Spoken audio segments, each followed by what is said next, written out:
Ari nga pala'y isang dish na kung tawagin ay kinalas. Nagmula ito sa rehiyon ng Bicol at doon ko na rin nga ito unang natikman. Gumagawa na ako ng kaldo. Ginamitan ko ng kalahating ulo ng baboy at pampalasang buto-buto. Simple lang naman ang mga aromatikong gagamitin ko, kagaya ng leeks at celery, sibuyas na puti, at saka ko naman aasnan. Sasabawan ko ng malinis na water from Pasig River at ari mga 3 oras kong pakukuluan. Ari na nga ang isang pinagkaiba. Pag sinabing kinalas, meron niyang ginagamit na gravy o sarsa. Gigisahan ko muna din ng bawang at saka sibuyas hanggang sa matusta para mas malasa. Yung tipo bagang ganari ang itsura, tari palalaputan ko na gamit ang harina. Hahalu-haluin mo lang siya dyan hanggang sa matunaw. Saka mo ilagay ang sabaw. Dadagdagan ko ng pampalasang tinuyong hipon o hibe, yung nabibili sa palengke. Utak ng baboy. Ari na may pinakuluan ko na kaya pipisakin ko na. Makikita mo mamaya kung papaano gamitin aring sarsa.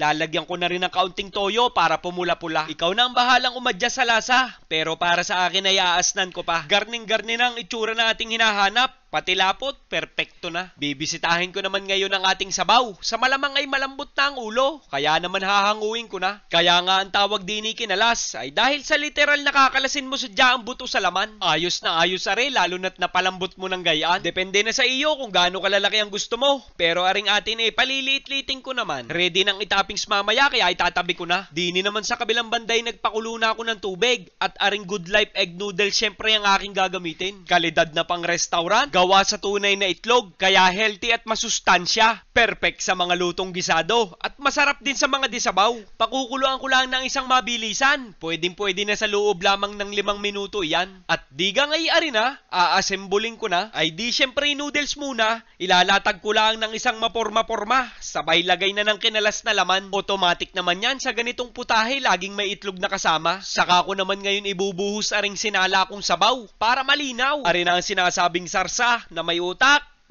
Kainaman. Panamang-panama yan. Fried garlic na bawang, dahon ng sibuyas, bago swawakasan ko pa ng Good Life sesame oil. Digay sagak na naman.